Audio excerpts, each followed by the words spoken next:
Today we are on set kind of doing a job shadow, and this is for a job for Sportsnet. This is a content piece, and it's more of a roundtable discussion in terms of important Black figures in sports. And they're gonna be sitting around this table here. So we're gonna kind of take you around to show you one of these jobs look at. These jobs kind of pay the bills for us, and we like to elevate it in terms of giving it a commercial look. So we like to call this commercial content, even though it's just living on Instagram and everything like that.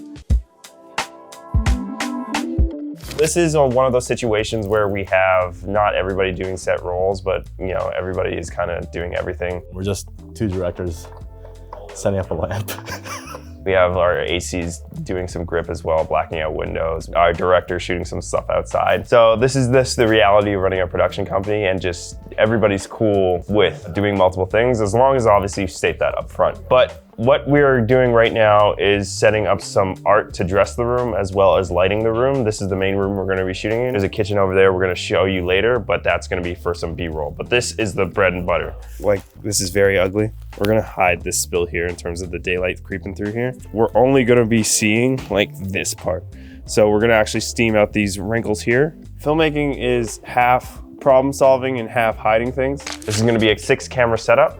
So we're going to have a tight angle on each of the people speaking. So that's 4 cameras. And we're gonna have a master wide to cut back to for the edit. And then we're gonna have another camera in the other room on a zoom lens. And that's just gonna be another wide or specialty angle to cut to. And then we're gonna be having all these feeds running into a director's monitor. And we're also gonna have headsets. So the director can tell us exactly who to look at, when to look at, and also change focal lengths just to dirty it up and everything like that.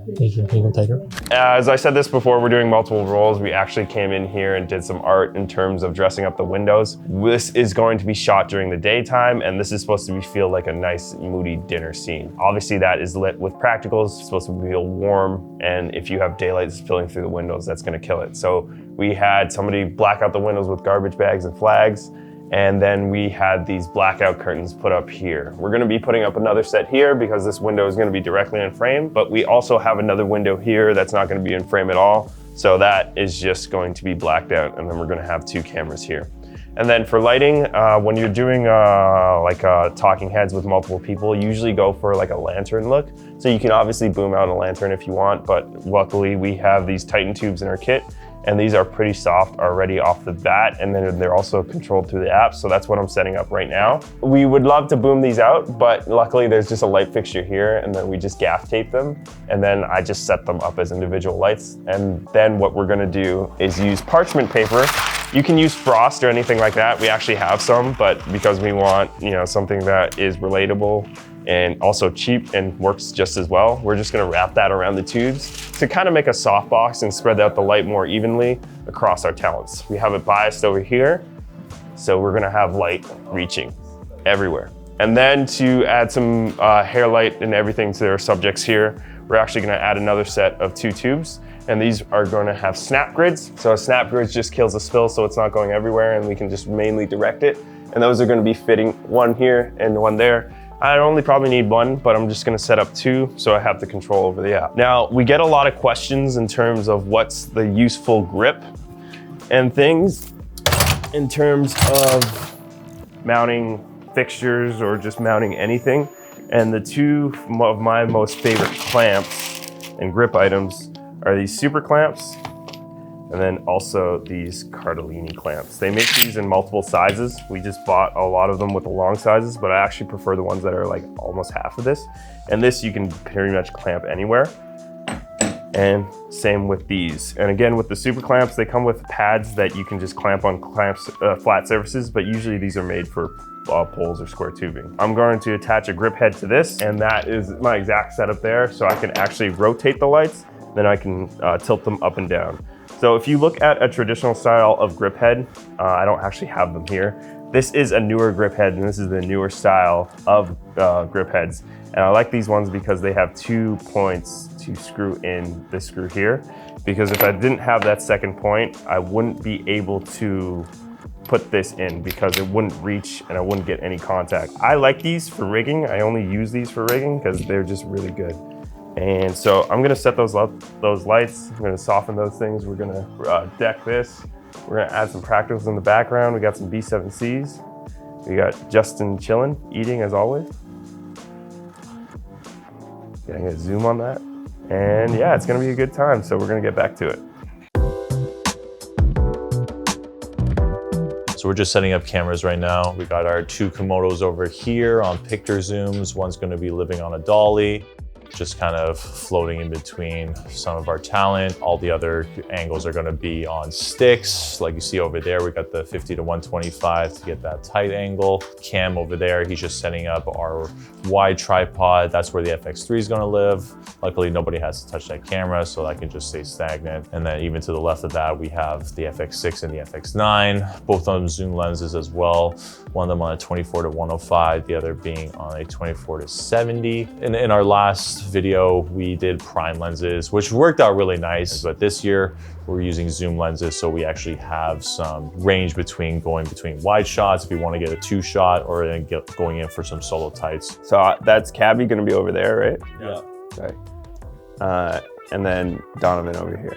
Yeah. Once we get all these angles set up and get feeds going, Justin, the director, he's going to be able to radio us on comms and give us some insight, or be able to direct us in terms of, hey, can we get a tight angle on this subject? Let's go a little bit back wide. So then that way, when we go back to the edit, at least we have some variety between the angles that we're kind of shooting. And then we actually have one more angle that we're gonna get set up right down this hallway. We're gonna get that set up last, just because we wanna make sure we're not catching anything else, but that's also going to be an FX6. That's actually gonna be on a 70-200, and that's gonna be capturing whoever is kind of sitting on this side, because last time what we missed was getting that more frontal shot of one of our subjects. We only got it from the side, so this year we figured, let's get a little cheeky. Let's throw a camera back there, kind of snipe somebody with a 70-200, and we'll be able to get some nice tights. I think you actually come over. Yeah, can I put you over? Yeah. And it's a very unique angle too. It's like that very telephoto, very voyeurist aesthetic. So it's gonna be fun. Excited to use some zoom lenses today. Don't ever clap when you're running audio. We frame everything for 16:9, but because we got to think about social media outputs, relatively, usually everything's like 9:16. So oftentimes I see people putting markers on the monitors. I think it's way better to do it internally in camera. So for example, I have a user preset already on the FX6. So I'm gonna turn this guy on. So as you can see, now I have a white box, and this is more or less the 9:16 frame being captured as it should be through the FX6 and not relying on the monitor. The Komodo is actually way more and easier to do. We go to monitoring, we're gonna go to guides. And you can pick between a bunch of frame guides. That's 16:9, that's 4:3, that's off. Turn that to 100. So now it's filling up the entire frame. So just to show you an example, if I were to do it on the monitor here, oh, so that's already set by 9:16. So I'm gonna turn it off and on. So you can see the 9:16 on the monitor actually isn't true to the sensor size. So it's better to do it within camera, because then that is what actually is 9:16. Little tip. But once the actual thing starts, you're gonna be walking in with the food coming around, and then here. So there's only 2 cams that can get clean face. We want reaction still to everyone else, so we can focus on different people. We are finally set up to go. So we have our 5 cameras. We have Adrian going to be on a dolly camera. That's going to be covering 2 talent here, and he's on a zoom lens, so he's able to switch between that. I'm going to be on the camera in the corner, and I'm going to be doing a 2 shot of 3 talent here, as well as doing a profile shot here. And I'm on a 55 to 125, so I have some reach in terms of zooming in, and that's going to be Justin telling me those calls. And then we're going to have the FX3 here, which is going to be our gimbal cam to get some empty B-roll of the space before even anybody gets here. That's going to be our master wide, so we haven't even set that one up yet. We have an FX6 with a 24 to 105. It's going to be covering our 2 talent here, as well as getting some shots over here and then getting profile here. And then we have our audio guy, Nick, He's just jamming all the cameras with time code.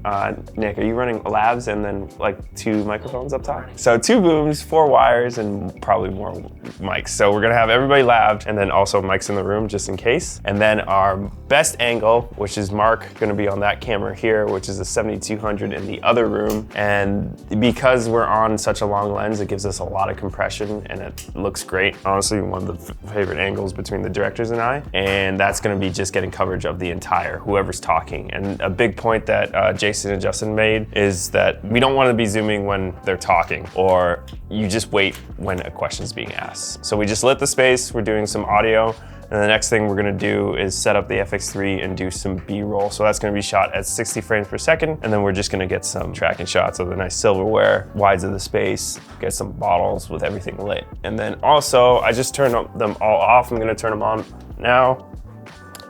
We have 4 MCs. 1, 2, 3, 4. And then these things we got off of Amazon. Just one in there. So we can't really change the levels on these. So it's kind of like set it and forget it. And they're RGB, so we can set it to anything we want, but we're just gonna set it to whatever this is. I don't even know what color type it is. And to cut some of the light, we just put it in one of the glasses. This just paints this side of the room and gives us a lot more interest when shooting this way.